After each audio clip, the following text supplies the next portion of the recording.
Hi everyone, welcome to Dave's Bonsai.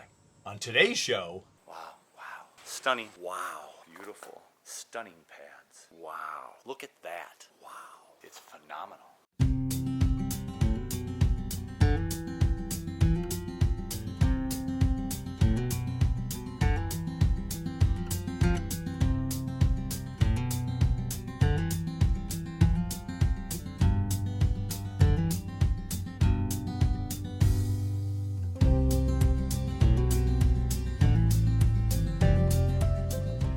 welcome in everyone to the Paso Solar Green Frame on a pre-fall day. Well, not so much anymore. We had a couple of days where the highs didn't get into the 70s, so upper 60s.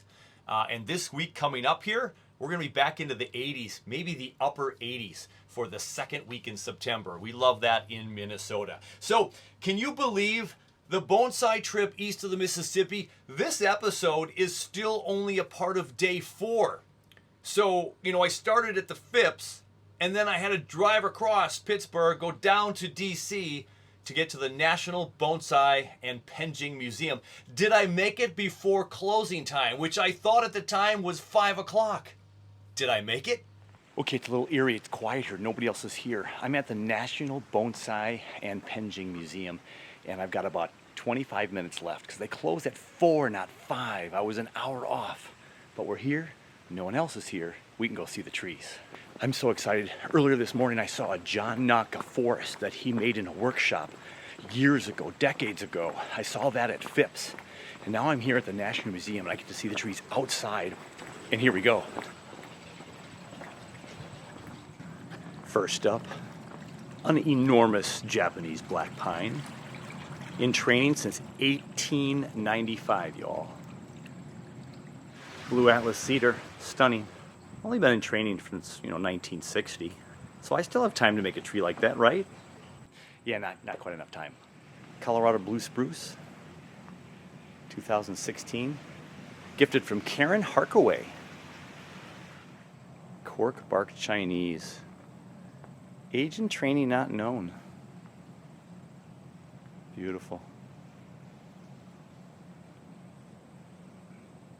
Wow. Look at that stunning tree. Can you see the bark in there in the trunk, everybody?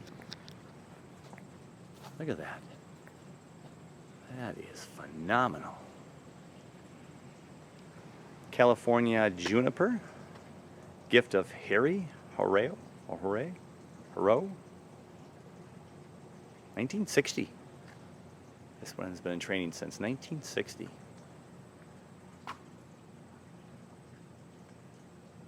Wow, all that deadwood and then that vein right there. Japanese Zelkova. Now my Zelkova have a long way to go. Wow, 1895 it started. It's over 100 years old. It's almost 130 years old.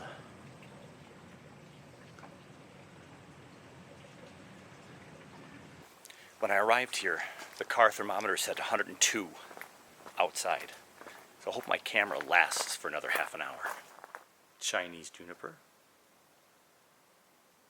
Training since 1975. Bold cypress. Skinny little guy. I've seen such big ones on this trip. And a Japanese black pine. Trained since 1950.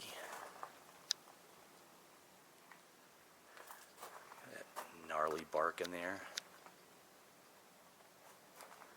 Eastern arborvitae, the Thuja occidentalis. This is from the Toronto Bonsai Society from 1996. It's been in training since '89. Oh, look at the Blue Atlas cedar.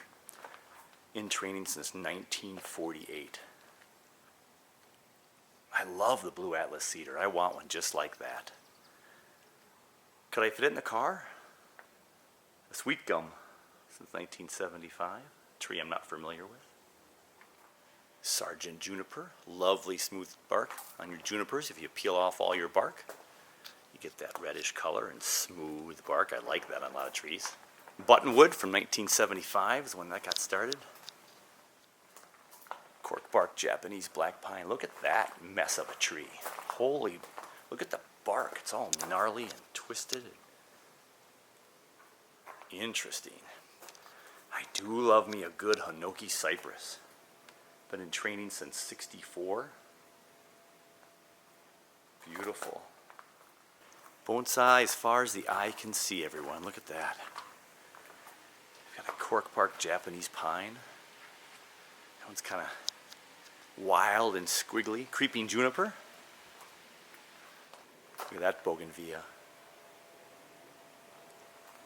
Even got deadwood on that bougainvillea. So used to seeing that on pines and junipers.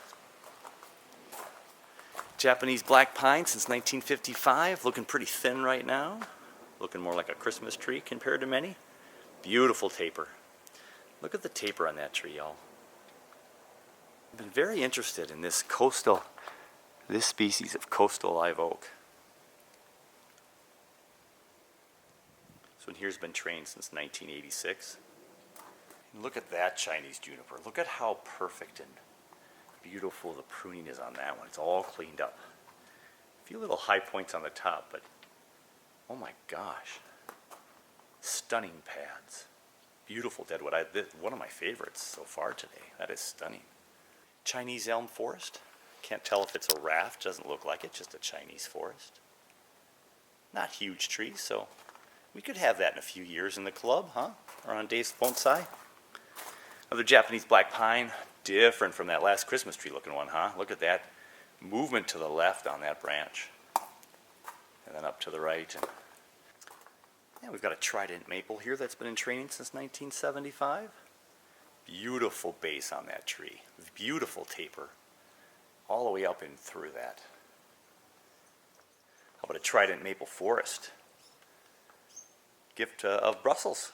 Brussels Martin from 1990. Been trained since 1985. I couldn't agree with you more. Crabapple tree, 1978. That bird is loving every minute of it. Nice slant on that one. Big old wound there. Gives it character, big chop. And then a tall fig. Saw some of these earlier too. Look at the aerial roots.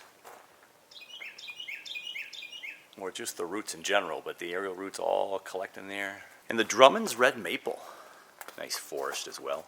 Very big canopy on that one. For how thin the trunks are, the canopy seems huge, but boy, is that beautiful. Parsley hawthorn. Since 1983. Look at those interesting leaves. Can you see the leaf structure on that? An olive over rock, Penjing. Since 1972. It's a beautiful olive forest. And look at this guy, dwarf Japanese garden juniper. The Procumbens nana. So everybody in MBS, when we get our Procumbens nana, look at that. Wow, who'd have thunk? And more upright instead of all the curly stuff we see on a lot of our trees. Western hemlock. Big tall tree. It's about 4 feet tall at least. On the pedestal it's 4 feet. It goes up to about 8 feet tall. Now there's a bald cypress base. Wow.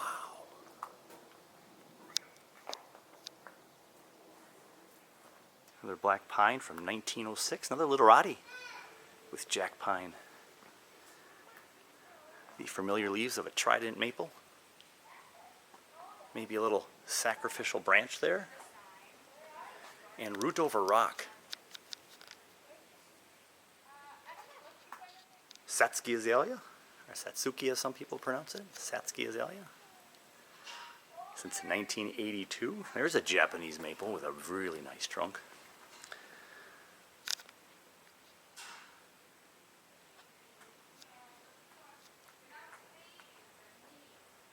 Got some ferns on the bottom of that one. Ezo spruce from 1935, the training began with this Ezo. The challenge of a ginkgo biloba.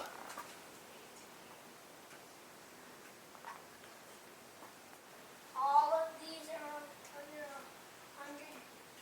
over 100 years old. Pretty amazing, huh? An amazing collection. Now, there's probably amazing iconic trees in here, but this is what I came for. The Chinese juniper from John Naka. I'm standing right next to it. It's phenomenal. I could probably come back tomorrow and just sit and stare at this for another half an hour. Wow. One of the great benefits of this bonsai trip was I learned so much about so many trees, and the stories behind them are amazing, like the one from Hiroshima. Gift of Masaru Yamaki from 1976. Trained since 1625. The Yamakai or Yamaki family styled and cared for this tree for 5 generations. And then, August 6th, 1945, the bomb was dropped, killing over 100,000 people instantly, but the tree somehow survived. And people had the wherewithal to water this thing and save it. And it was donated to this museum in 1976, been on display ever since. Take some time and soak in this tree.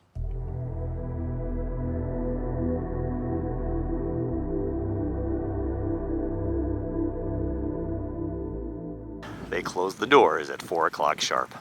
That just means I have 2 options.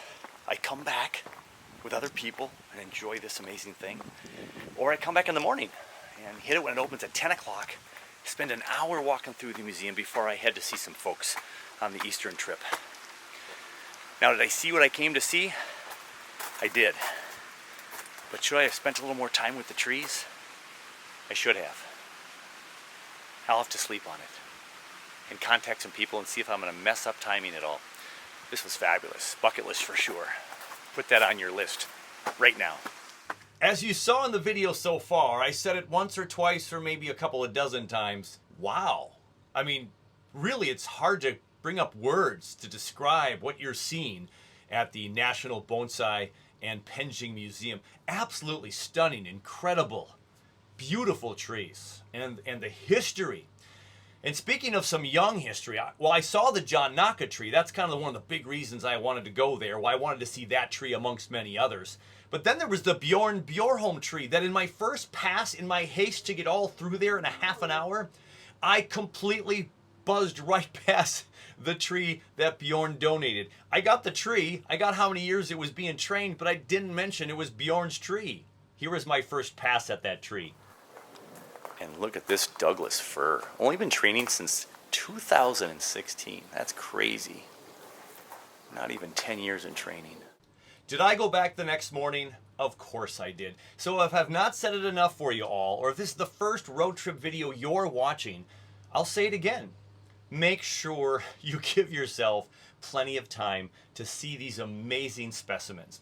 And so here's my tip for you. So go to these museums and these botanical gardens, and what I do is I went through and I filmed everything because I was just so excited to get the film for all of you.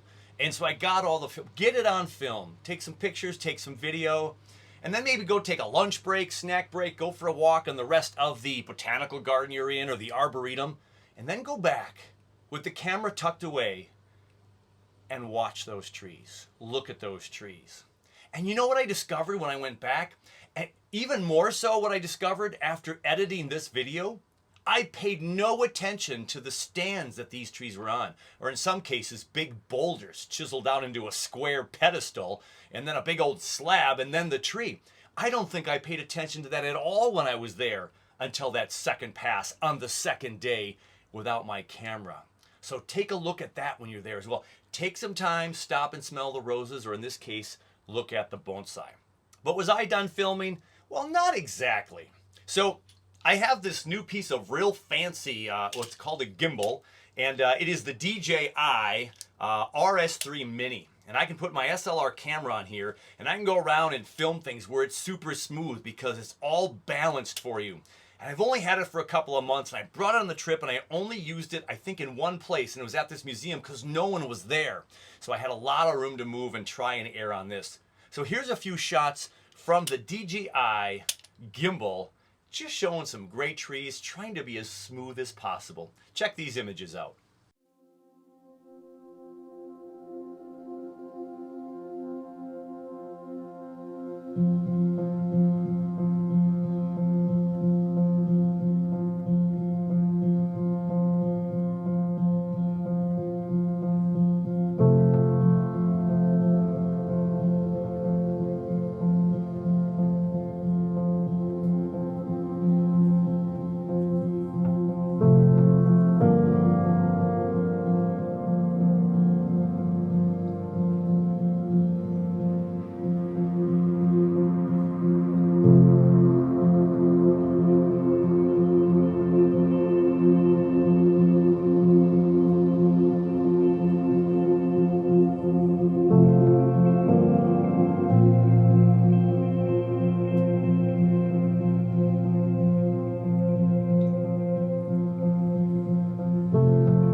the trees freshly watered before they opened up today. And I finish out the National Bonsai and Penjing Museum at the Nationalk Chinese elm.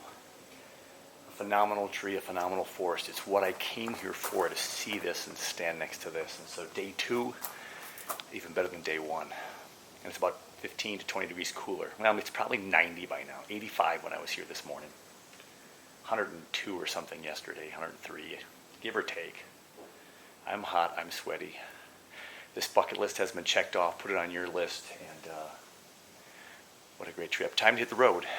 So we're going to move on up to Kennett, PA, to go peek at Longwood Gardens. So let's hit the road here, get some air conditioning, and say goodbye to this amazing, amazing sanctuary of trees.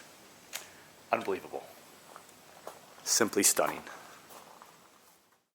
I've got a long way to go to figure out the gimbal and how it works, and I can set up so it can follow people's faces and follow.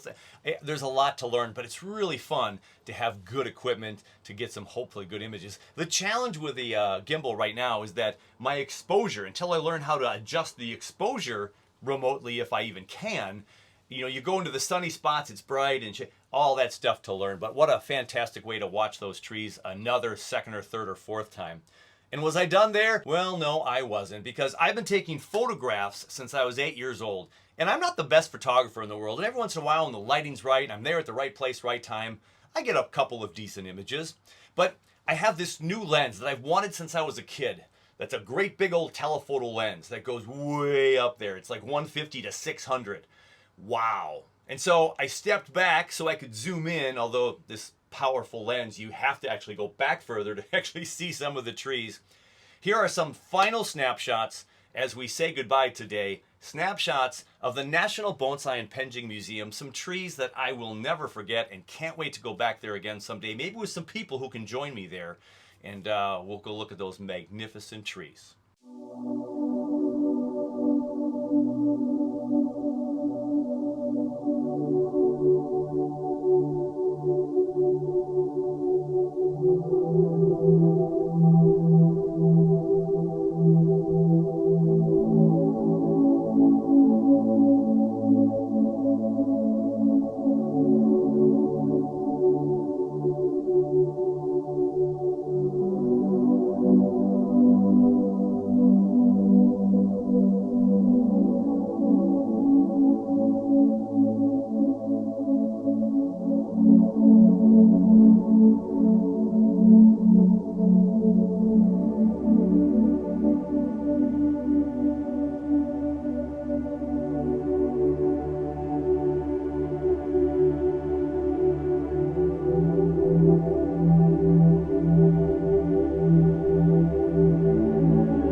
I don't recall why, but the National Museum, I did not connect with anybody to have an interview.